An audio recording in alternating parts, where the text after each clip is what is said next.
Hey, it's working! Welcome, everybody, to the Monday edition of Moohead Radio. I'm your host, the Big and Furry Bovine. I wanted to apologize about yesterday's post-game show.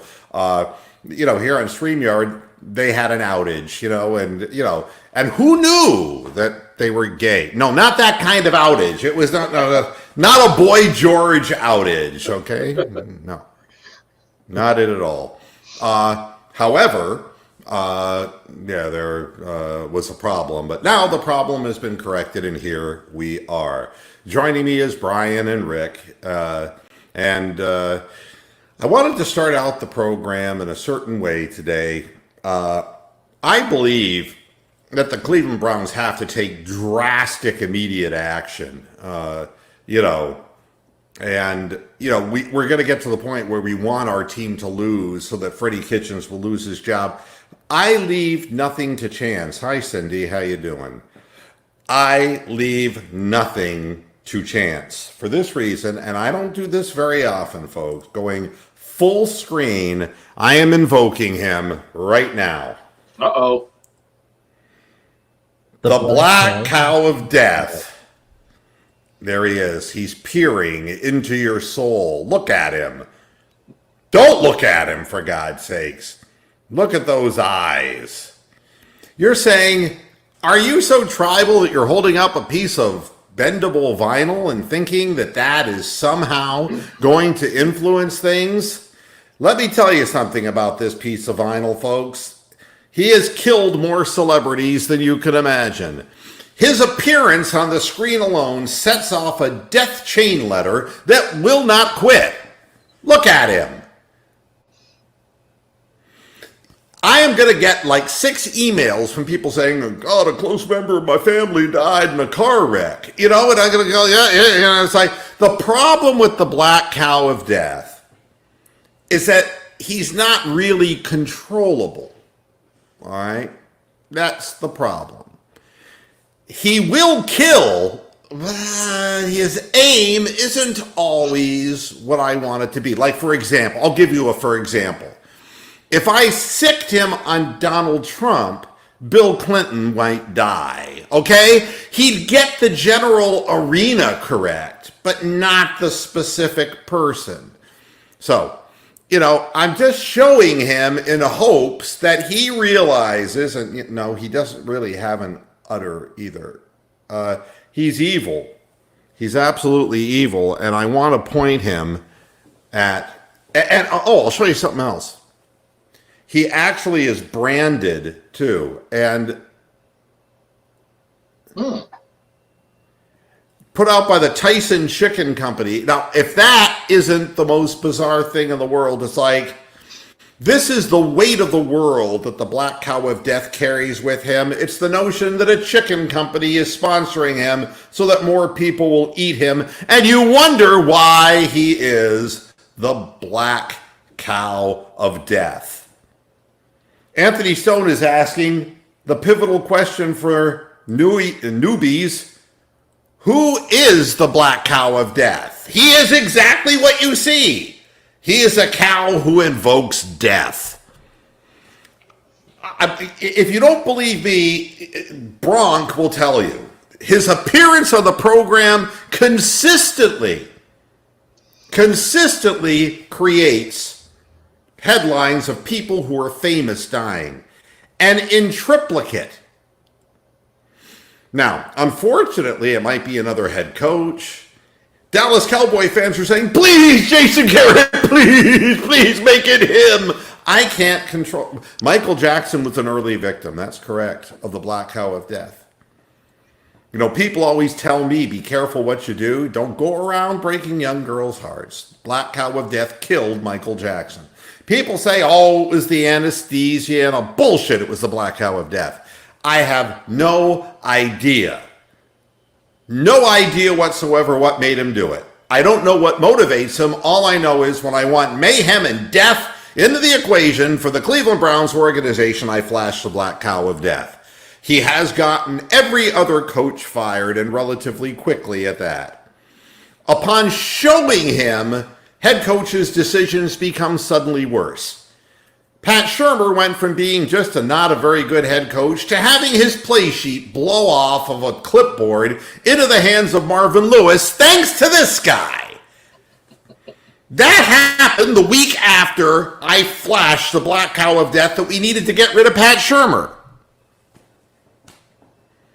It's a horrifying thing. And this is what I'm doing now. And pop stars, Bronk is correct. Pop stars are particularly vulnerable. I guess my camera just went. Yeah, you were singing into the sunset. Yeah, I know. It was like, hey, check out my part. It's like, hey, I'm doing my part. That's a Freddie Kitchens joke, you see. Hi, I'm Freddie Kitchens. How you doing? I even got the face now to go with the voice. I'm going to put my camera down even a little further. Maybe I could show you my testicles. Let me see here. Let me see how this thing works. Boy, what a time for the camera to go bluey on me. Hold on. There we go. I think that kind of zooms my stupid face in. You ask me questions after these games, folks, and, like I'm going to be scared of a black piece of vinyl. Now, come on. I wasn't born just yesterday. Of course, the bottom line is I was conceived and inbred. But the bottom line is this. No piece of black vinyl is going to get me out of this job. Ain't nobody. The jaws of death ain't going to pull me from Berea. You're never going to get rid of me. You'll be dreaming nightmares about me decades from now. Because I ain't done yet. My work is never done. I'm dumb, fat, uneducated, and way too high on myself. I mean shit dog, if I can use that vernacular. Shit dog. If I was any higher on myself, I'd be glue and I'd be sniffing myself. Okay? You understand what I'm saying? Come on, Broom, you're supposed to laugh when I make a joke because I'm the head coach. You gotta understand how this works. I got the press trained. I just say, wishbone, and they all start laughing. And it's like, it's great having the world just bend it over to blow you. Now I know how Ron Jeremy felt at one time in his life. Well, now I'm the head coach, and he ain't getting no head. There once was a white cow of hope. That's absolutely true. And where did he go? He was devoured by the black cow of death. And that's why people are holding out hope that I, Death Wish Kitchens, will be fired. I am dyslexic, Sue. Yeah. And dreaming of crawfish. Yeah. God almighty, this guy is a one-man wrecking crew. It's pathetic listening to the stupidity. It's like, and then, the thing that's really dumb about this whole thing, I mean, a team has to win and a team has to lose. And you say the better team usually wins. And but there's a reason why teams are better. I mean, usually it's because their players are better, but that wasn't the case in yesterday's game. Yesterday's game, the team that had inferior players won. And they're not a very good football team, the Steelers, but the Browns are worse because they're not cohesive. I mean, it's hard to envision that Nick Chubb and Kareem Hunt handled the ball 6 times in the entire second half of the game in a one-score game. That seems on the road. It seems almost incredible. I mean, that's just, how can that be? How does that happen? And how does it happen that we're throwing the ball that much and Odell Beckham's not seeing the ball? How does this happen? How does it happen that Demarius Randall doesn't get to play and an old Duck Devlin just throws the ball up in the air and our guys are running into each other, holding the receivers, they can't cover anybody? How in the hell could one of your best defenders back there be sat down like that? one catch by Steven Carlson and a play that should have been called back on the 1 yard line and brought out to the 25-yard line, you know? That was Steven Carlson for the day, folks. Maybe he had 2 catches. Where's David Njoku? God only knows.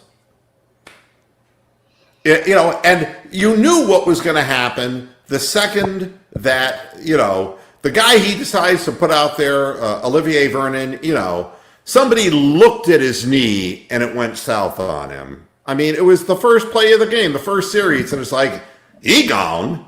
Fucking Hawk Harrelson. He gone. You know, I don't get it. It's like and the Steeler fans are oblivious. They're like, you lost to our third string. It's like, well, who the fuck do you think you were facing? I mean, do you think Sheldon Redwine is back there in coverage all season long? Do you think that our entire front four would be that group of players? Wrong again, you nose pickers. Both teams had people missing. Now, the people we had were better than the people you had. Ours were better than yuns. There, I'll speak their language. Wait a minute. Ours were better than yuns. Okay, you have to at least get the gesturing part correct. Yeah. All I can... was better than you. Yeah, I mean, but what's it matter? It's what happens on the field, you know. And when you're up 10-0 and you don't put your foot down in somebody's throat, and you let them get back into the game, then those things can happen where they end up having a little hot stretch. And that's what happened. They threw the ball up there and a few good plays and bad pass defense, which, of course, Death Wish Kitchens, Death Wish Kitchens was the first to bring up in his press conference. Yeah, the T-shirt didn't give up 40-yard passes. There, I said it. Hey, see, I'm so smug and proud of myself. I'll just throw these people under the bus. You know why? Jimmy and I got an agreement. We got a gentleman's agreement. Football players are animals and slaves. And we know the culture. It's part of our culture. It's part of our heritage as white men in the South. This is what we do. Don't tell me my business. I know how to run a slave out there, and if he don't do what he's supposed to do, I whip him. The only difference is I put him back on the field once I've whipped him. Thank you. Now, come on, panel, you're supposed to laugh. I don't think Jimmy and Freddie together could equal one gentleman. Yeah, I mean, it's a love affair, isn't it? You know, 2 Southern guys. Damn. It's just, you know, you have better players, you don't play them. That's really sensible, you know. Or you cut them in the case of Deborah Lawrence. Yeah, you get rid of them, you know. It's here's Bronk. I know that Bronk's going to want to jump into this. Turn your volume down, Bronk. I'm already hearing that it's screamingly loud and you haven't said anything. Tons of background noise. That means your volume is too high. Yeah, bring your volume down. That was whatever you just did there for a moment. I think it actually helped. All right. No, now it's not. You're really loud. I mean, like, I wish I could control it, but you're like out of control loud. Yeah, so much so that it's junking up Rick's throat. There you go. At any rate, yeah. Mark Ross is saying, I'd rather have Greg Williams. Well, that's what Mrs. Williams once felt, too. Yeah. Until he stopped blitzing. Thank you. Thank you very much. Cindy saying it feels like he threw the game on purpose. And then, of course, yeah, Whatever happened to Devereaux Lawrence walking the trail alone? I mean, I have no idea what happens to people who flash in this organization. They get replaced by people who don't. And this, he looks really good in practice, that just means he licks my balls. He licks my balls. And Anthony, no, it's not Keith Olbermann. It's just a pale imitation. It's Olbermann, Olberman. If you're gonna squander your chances of pissing on a liberal, which isn't hard to capitalize on, spell his name right, because it doesn't look good for a conservative to misspell something. Okay, you know, you're part of the Trump uneducated when you do something like that. Keith Olbermann. Okay. I remember when he was on ESPN. I had no idea he was a flaming liberal. I had no idea. I didn't like him all that much on ESPN Sports Center anyway. Of course, I didn't like Chris Berman either. Yeah, I got tired of that. Back. Yeah, I know. Mr. Fergus is asking the rhetorical question, wonder what these last 4 games will, if they're going to tank or... No, I mean, they're not tanking. They're actually trying to win, and that's the scary part of it. This is actually Freddie's strategy to try to win. It'll tell you just how far away I am from reality. I'll tell you, whatever that acid is I'm taking kicks the shit out of the stuff Hendrix was taking back in the 60s. Yeah, I mean, it's, you know something, Anthony? You know, we are all assholes. That's why we're here. This is what brings us together and makes us closer and bond. We're all assholes. That brings me here. All right, good. All right, Bronk, what do you have to say? I was going to come on invoking the BCOD, but you beat me to it. So I feel like safer from the BCOD effects if I actually invoke it myself. So now I'm, because we all know what it can do. Well, some of us know what it can do. Prince, David Bowie, definitely Michael Jackson, a few politicians along the way.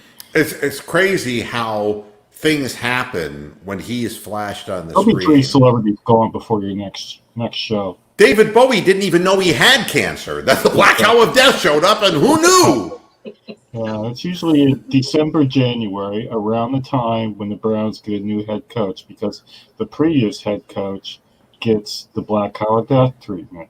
So what happens is, like, the last game of the year, December 28th, 29th, BCOD gets wheeled out, and fucking beginning of January, dead celebrities.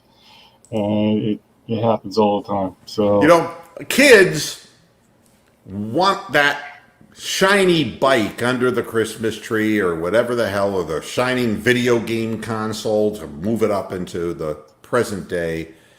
Browns fans are always wishing that a new head coach and a new quarterback will be underneath the tree. So, well, we always seem to need a new head coach, and that's our biggest need now. Before, our biggest need was a quarterback, an edge rusher, a couple of linebackers, running back, a tight end, a couple of receivers who could fucking catch the ball. But now, our biggest need is a head coach and 5 offensive linemen. Yeah. Yeah. What was that, Brian?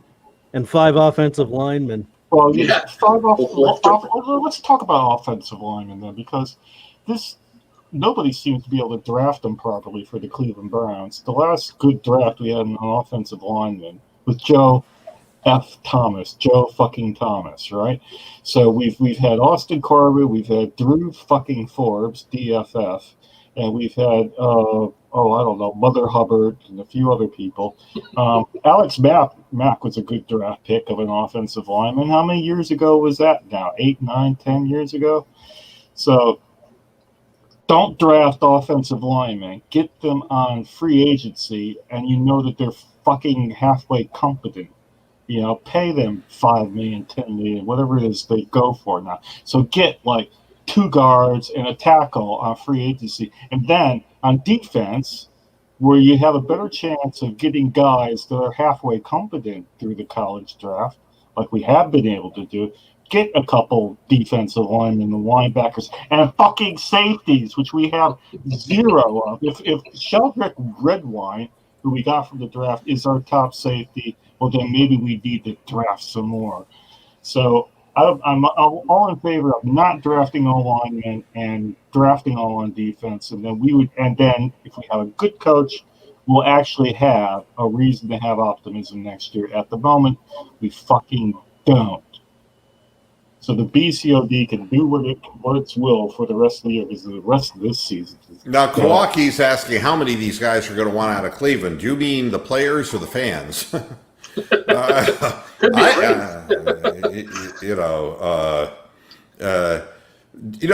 I don't think Trevor was even hurt yesterday. Dorsey is smart, Joe Fox. He's smart. He knows that Kitchens is Haslam's boy. And it would make no sense for him to start up in this situation when he knows it's premature at 5-7, that it's premature to jump down the guy's throat and really lobby for him being terminated. That's a good point. I mean, there is no incentive for Dorsey to do a damn thing. And, the Browns roster is not very good. What I would say is we were looking for improvements, and we got various improvements, but it makes no difference if there's nobody who's accountable to shepherd over the talent that we draft. And, you want to say, somebody in the chat room was saying that Bitonio had a shitty, pass protection game. I think that was Brian in there talking about that. But the ability of players isn't the issue. It's their performance. And the more they're around Death Wish, the worse their performance becomes. Why do you think OBJ is having the worst season of his career? It's because the offense doesn't make any sense and because there's no vibe whatsoever within the organization. It's a clusterfuck. Yes. It's a more of a testimony that guys like Nick Chubb have their heads together, but a lot of players who. Guy like, Nick Chubb hasn't been around the losing as long, but Tonio's been around a little longer, and he's like, oh man, we've definitely taken a step backwards, and nobody understands this offense. And the whole thing, go ahead, Bronk. What was that stat you let out about how many carries Hunt and Chubb had in the second half? 6. 6. Yeah. Chubb had all 6 of them for 12 yards. That's it. Hunt didn't even have a carry. I was like nearly as ballistic as Brian gets on these chats, watching that horrific series of downs after we got that interception and we fucking spunk the ball on the 30-yard line and ended up getting sacked. I mean, we never ran That's the ball. The thing that's hard to understand. Baker Mayfield has to know that he can't eat that ball. That could have been 20-16. And if we get the ball back, it's going to still take a touchdown, but a touchdown to win. How does he hold that ball and eat it? Yeah, those 2 plays before that put him in that situation where I don't know whether he thought he had to be a miracle worker because, fuck it, if we're going to fucking tie up this game, I got to throw the magic touchdown pass from God, And he's still a young kid. How old is he? 22? 24. 24, I think. Yeah. That's half the age of anybody on the panel, easily. So. Well, Kawaki is in the chat room, and he's talking about Mike Tomlin. Tomlin, his comment after the game is, we wanted to strike a blow for football. It's like, please. Yeah, this is the blow he's talking about. Yeah, please. Maybe blow a strike or something. Yeah, like James Harrison was a real blow for football. It's like, he's an idiot. And, Well, he is a Hillary supporter, so kind of goes with the territory. And, here's the deal. I mean, what have Pittsburgh fans been saying? What was it, one for the thumb? Right? So, all right. So, did they get the thumb or didn't they? You're referring to no. maybe a colonoscopy? Possibly. No, I mean, what comes after the thumb is a fist. Okay, you get fisted, you stupid fucks. I mean, you know, and you think this is terrible. This is terrible. The only thing worse is getting double fisted. Oh, and here comes Derek Frisbee, and he's in the mix right now. Hi. Hey, Derek, how you doing? At this point, I'd rather see Jim Harbaugh coach the Browns than Freddie Kitchens. No, Thank you. no, Better than no. Kitchens. Better than No. Kitchens. No. Way better than Kitchens. No, At least he's a head coach. He's a psychopath. Terrific. No, I don't want We to. go- no, we go from no. cocky He's a to total tacky. psycho. He is. No. He's completely psycho. Yeah, he's got screw loose, and I did want to point out, you know, Terry Pluto's column, which is always. This you is know. his column right here. Yeah. Here's the headline: having a hard time liking this team, and I stop right there. Stop it. And it's like, yeah, it's like Stop it. liking the team has nothing to do with it.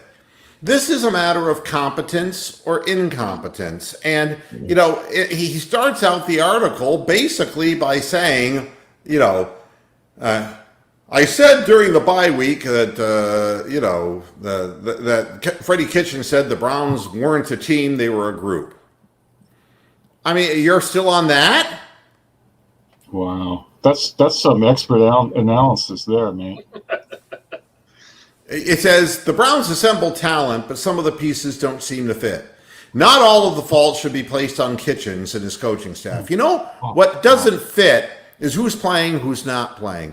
The reason it doesn't fit is because nobody's been held to a higher standard, and that falls directly on Kitchens. And this is the Tomlin quote: "We were looking to strike a blow for team in these circumstances and stand up for the game of football." Oh, God.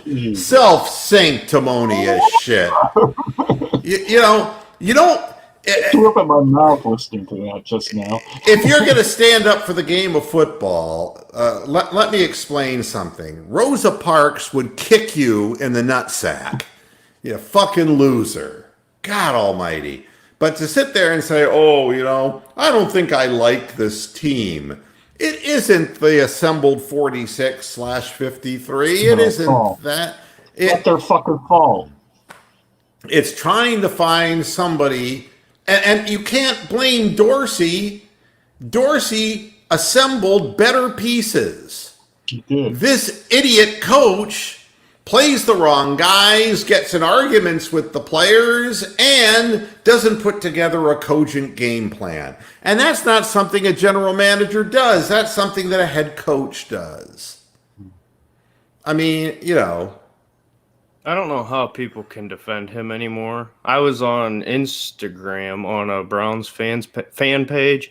This dude was trying to tell me we need to give him another year. He's just getting acclimated. It's like, hell no. This guy was given one of the best rosters in the NFL. You know, we can talk about how they work as a group, but as far as just position, it is one of the best rosters in the NFL.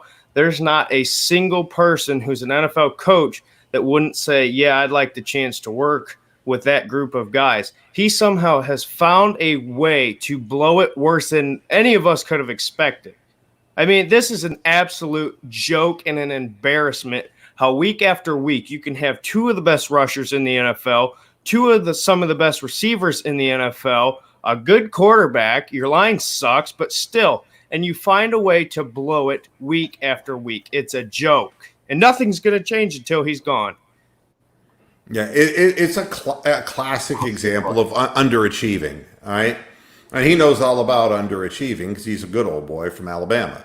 Wasn't know- it yesterday in the post-game show listed off the horrific quarterbacks that we've been beaten by this year? Was it DG, Marcus Mariota, and the Doc, and the But you know, Brandon Allen from Denver. Brandon Allen, thank you. the Titans are 7-5 and right in the thick of it. Yeah, with they're- Tannehill. Yeah, it's just amazing. And if you're wondering about who played, I mean, look at the offense. Treader and Hubbard and Teller and McCray and Batonio, 100% of the snaps. All right. That was your offensive line that got Baker Mayfield buried. All right. How you cannot block Watt, I have no idea. What? What? I have no idea. What? You know, Kareem Hunt played more snaps than Nick Chubb did. Well, that's fucked up. You know, Seriously wrong. Anybody agree that that's correct? That is that what should happen? why is Rashard Higgins playing 42% of the snaps and being targeted once the pass got batted down? Why? How is it possible that he's out there and is never targeted? How is it possible? It's just It's just wrong. yeah. Oh, The I got to scheme- nominate the Peter Alice moment of the game, and I think we can all agree on this one. The James Washington miracle touchdown pass has to be the Peter Alice moment of the game. No, the Peter Alice moment of the game would be this, and I have to hold the Okay, mic all up right, you for got us. a better one. All right. Yeah.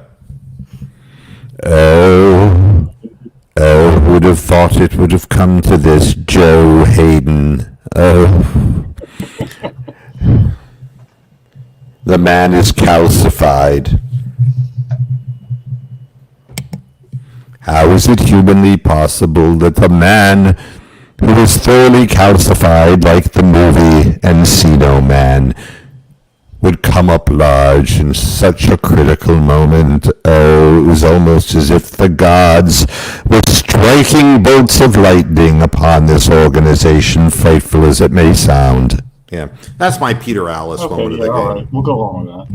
Yeah, I mean, there is a Peter Alice moment for everything in life, you know? Wouldn't it be great if Peter Alice was a doctor, you know?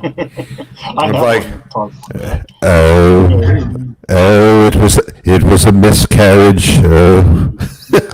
could you imagine the horrifying things? It's like, oh, I've looked at the scans, stage 4 cancer. Oh, you know, there would be some things that it just would not be very good to have Peter Alice do. But as a golf commentator, he's perfect. Best in the world.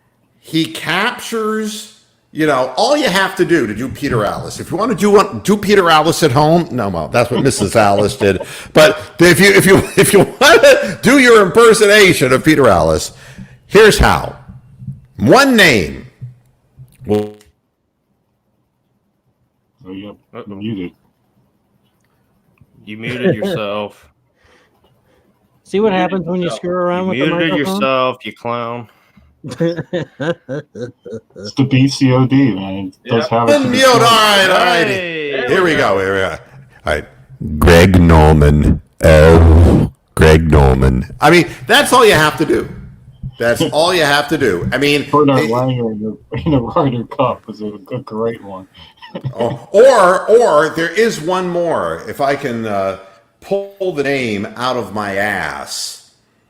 Oh, okay. Here we go. Peter Easterhouse. Oh, Jean Van der Velde. Oh, Splash. somewhere he's still in a river, splashing away with his 9-iron. Oh, you know, I mean, it's like he can pull out names of frustration that is just unbelievable. Jean fucking Van der Velde.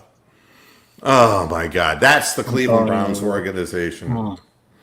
Hey, Moo. Yeah, what's I up? know I was the one who, before the draft, was all about Greedy Williams. And do I think he could still become something? Yeah, I do. But what shows you a lot about how this organization is the fact that coming into the NFL, he has gotten worse. He hasn't gotten better. I think he's gotten worse. He looked better at the start than he does now. And that says a lot about the developmental just how they're developing guys. It has been terrible. And I know he's gotten beat. Ward's gotten beat. He looks like he's gotten a lot worse. But to me, that says a lot on how somebody can come in and get worse as time goes on. That doesn't make sense to me. Well, it makes all the sense in the world stop and think for a minute. I mean, you've played sports, right, Derek? Yeah. What team sports did you play? I played football and baseball. All right, now you played football at the high school level? Yes, I played from Biddy, which is 4th grade, through high school. All right, and what high So, school did you whatever play you at? count that for. What high school did you play at? You probably don't know it, but it's called Lakota. It's like a division like 3. It's out in the middle of nowhere. It's where I used to live. All right, and so you Way to Bettsville or something like that. so you played how many years? You play all 4 years? Yeah. Okay, so how good was your team from your freshman year, sophomore, junior, senior? What? Well, let's just say this. Every year that I was there was a new head coach, and that's going back, well, no, middle school we had the same coach. But through high school, the year before I went to high school, they had a new head coach. And then the year after my freshman year, there was a new head coach. And he actually didn't even finish the season. He left on his own. So that tells you how that went. All right, so you can answer this question really well. Okay. When the head coach was there in the beginning of the year, there were all kinds of hopes and expectations that you were going to be better than the year before, right? Yes. And, you're a group of very young men, 15, 16, 17-year-old guys. Mm-hmm. And you realize at some point that, well, things have gotten so bad, the head coach just took off, right? And then you start out the next season feeling, well, maybe things are going to be better this year. But there's a certain point in the year where you just realize it's all going backwards. It's all going downhill. And it's, I know high school is different from the NFL. These are No, guys it's making psychologically the same thing, Derek. I mean, it's like once people realize that things are going that direction, they let down.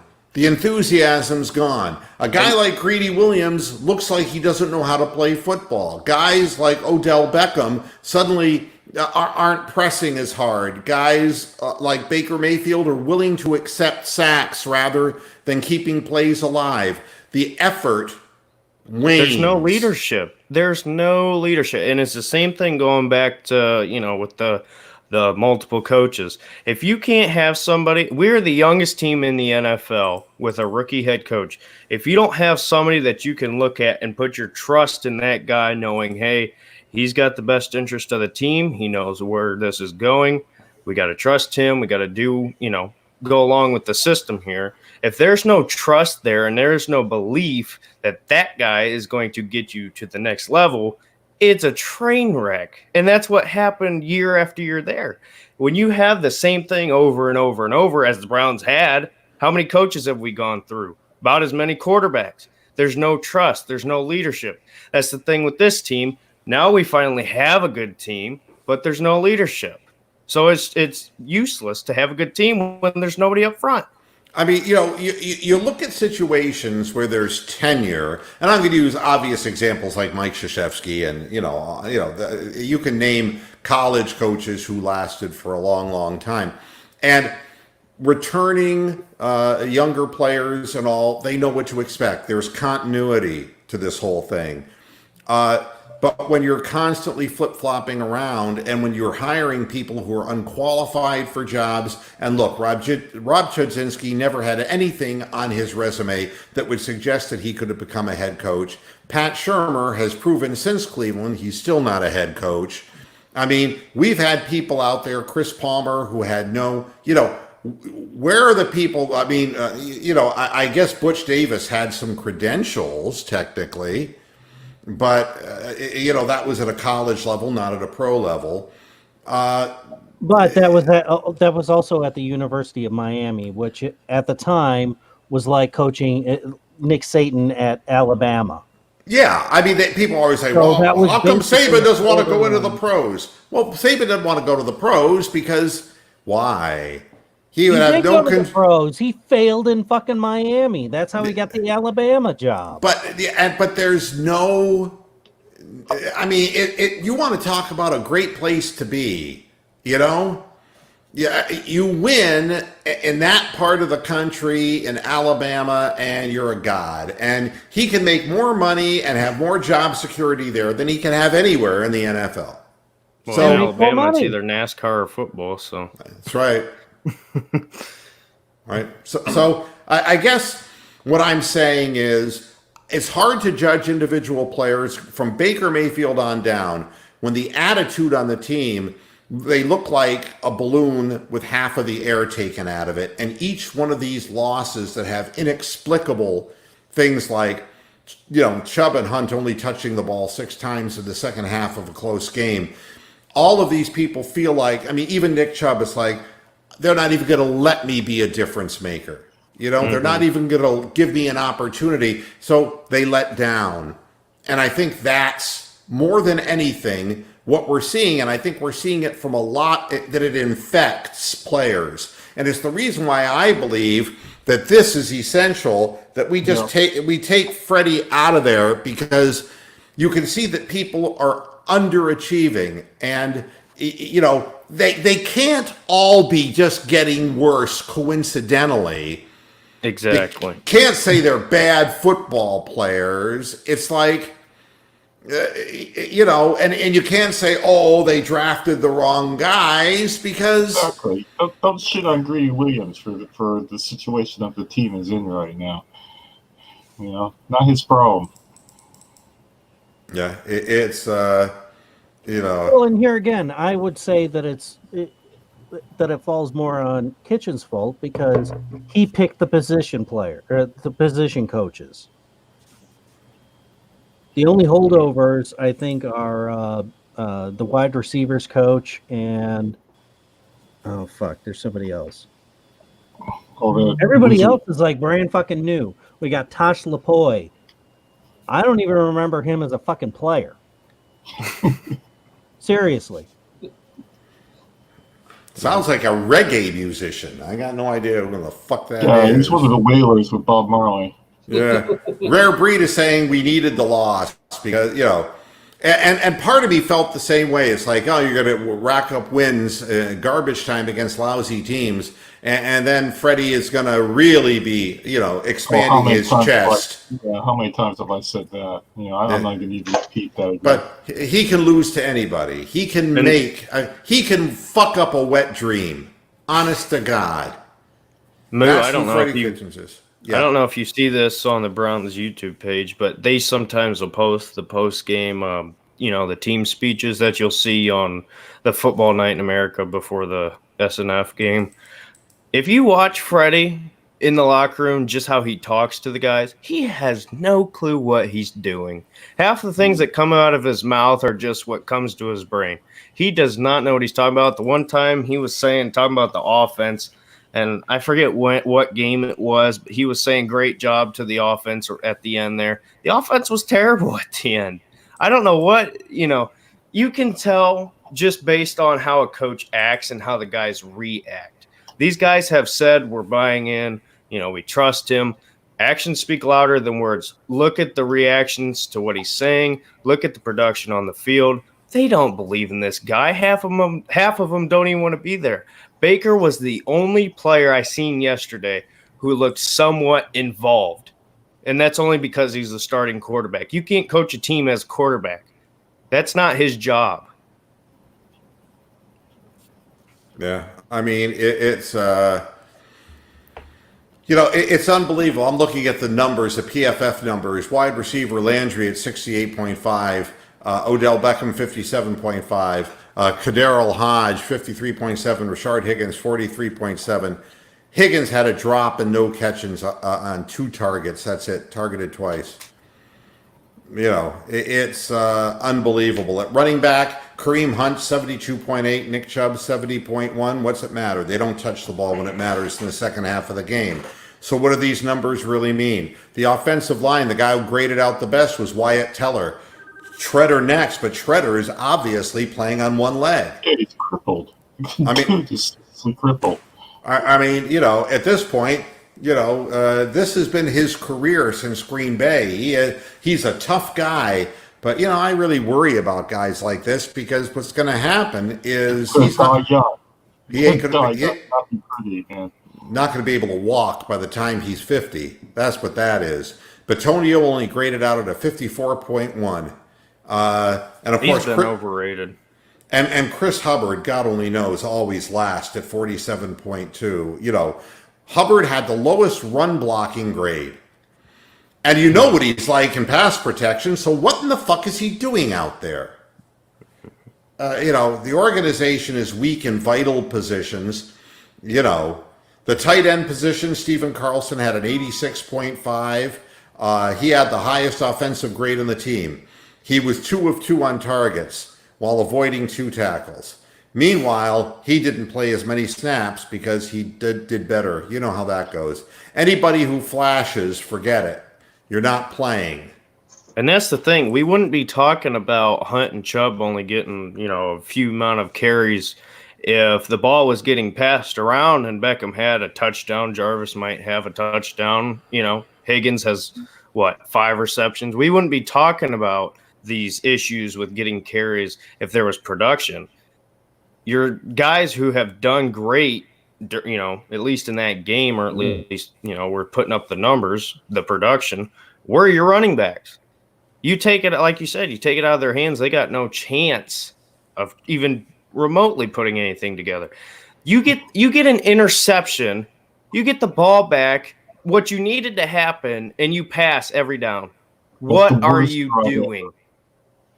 It's ridiculous. Not even once. Chubb's averaging 5 yards a carry. You can't tell me Kareem Hunt wouldn't at least get 3, and you're passing on every down with a quarterback who has a hurt hand and is wearing a glove. What the hell are you doing? And is taped up, yeah. It doesn't make sense at all. The defensive line was the absolute epitome of The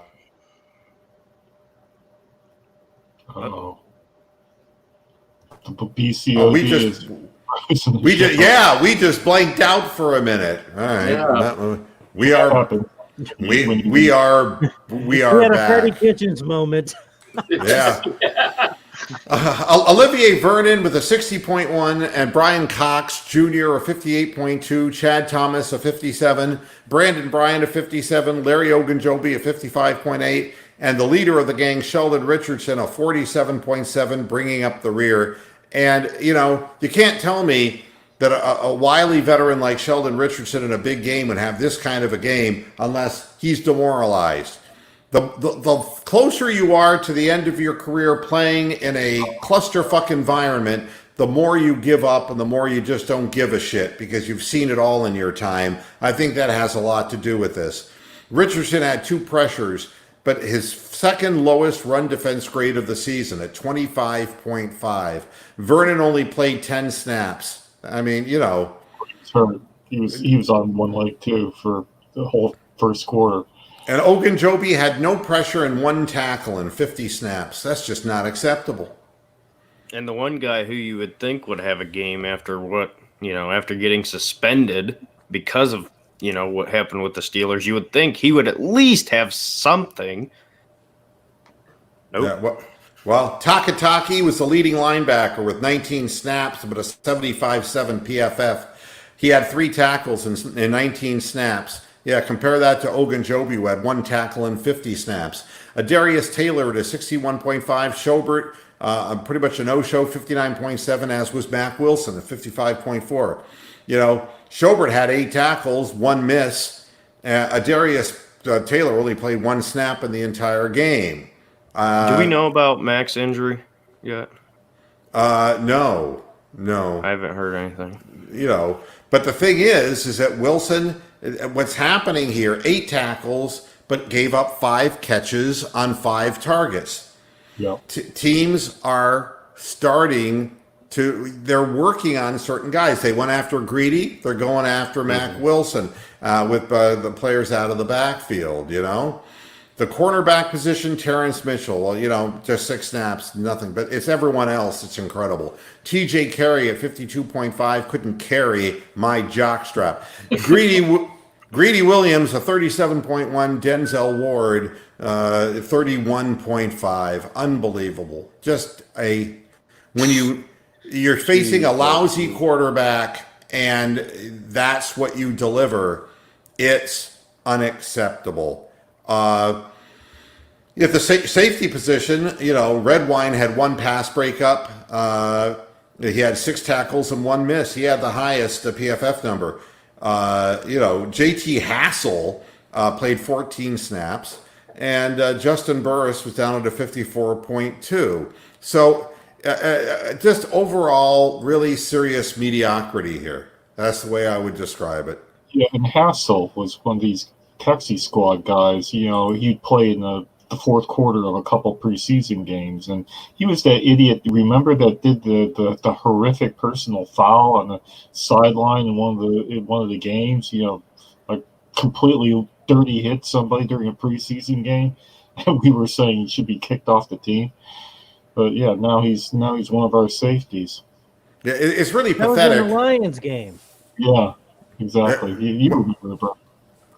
When Cleveland.com is saying, trying to pick out what were the winners in this game, and the big thing they come up with was the pooch punt. Which should have never have happened, because that was the drive where we got the ball in the 30-yard line, and we've all complained about this drive now. So that should never have happened. I mean, the pooch punt, he knocks it down to the 1, even though he technically, Carlson his elbow was on the goal line when his leg touched the ball. Be that as it may, in the first play, we let Snell just run right up the gut for like 11 yards. 4 first downs in that subsequent drive where we all had chances to stop him. And yeah, I mean, it's 11 yards for Snell, then Hodges passed for 14 yards to convert a 3rd down. You just can't, another pass for 8 yards to convert another 3rd down. Couldn't get them off the field. By the time they punted, they were at their own 47 and just 152 remained. It comes down to making plays and making stands, and they can't do it. They come up short. I don't think they have the confidence to do it. That's right. I truly don't believe they do. And actually, I don't want to bring up college football, but this is just reality. If you watch that Ohio State-Michigan game, Michigan started off strong, similar to the Browns. They lost confidence once they started getting punched because they know how the story goes. I think it's kind of the same thing.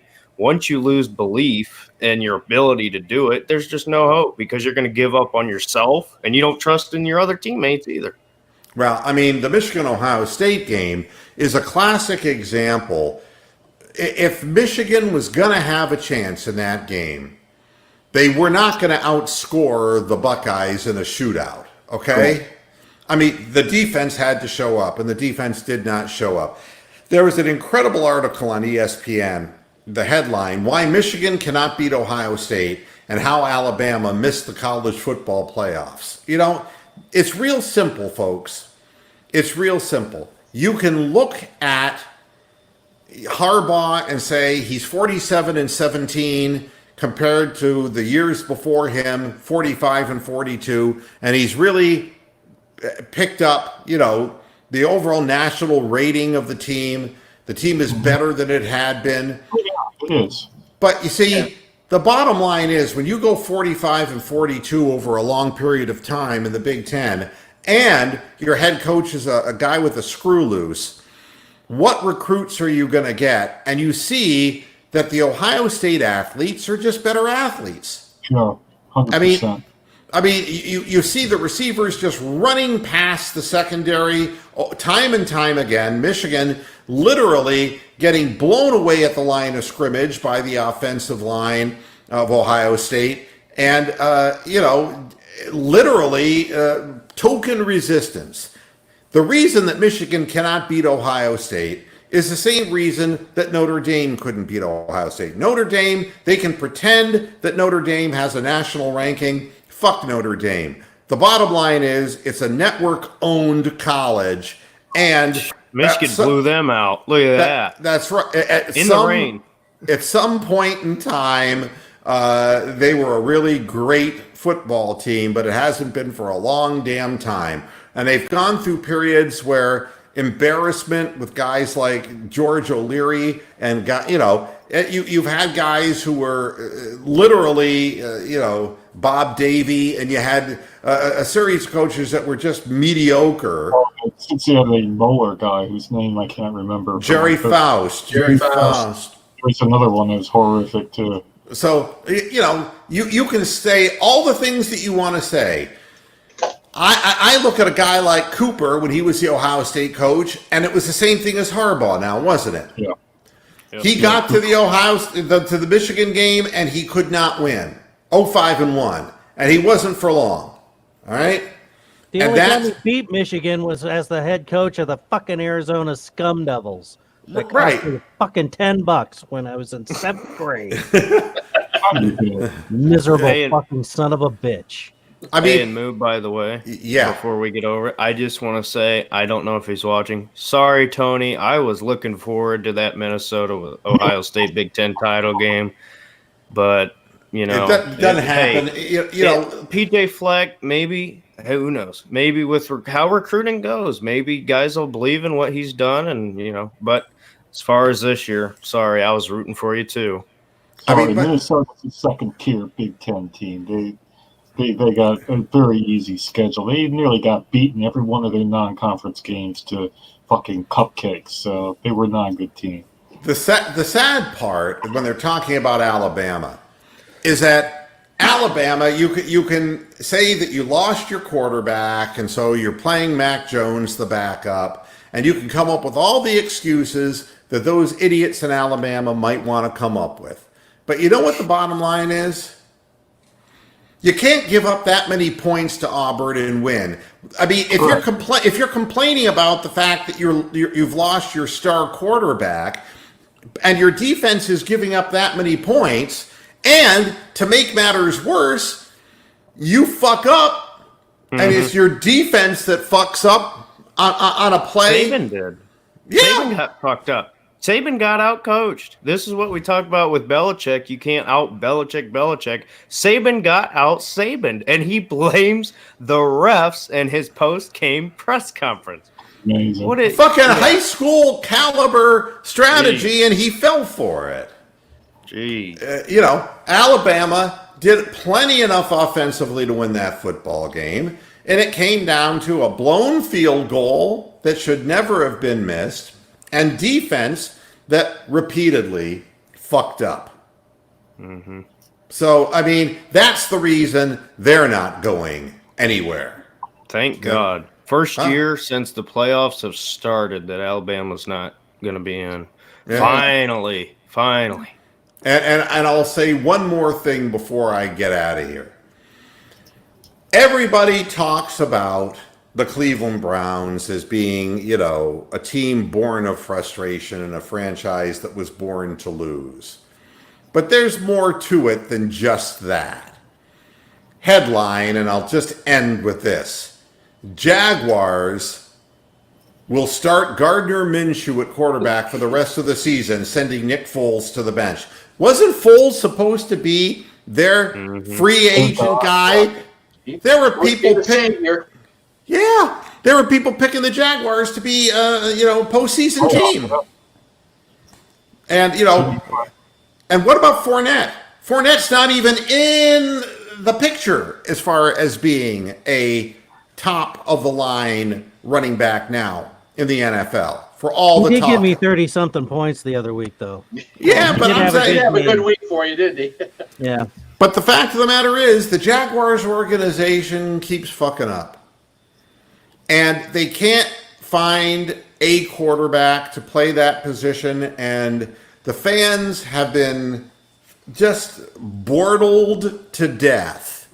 Just wait till Phillip Rivers ends up on the Jags. Yeah, and Gardner Minshew is Duck Devlin, right? He's a little bit better, but not much.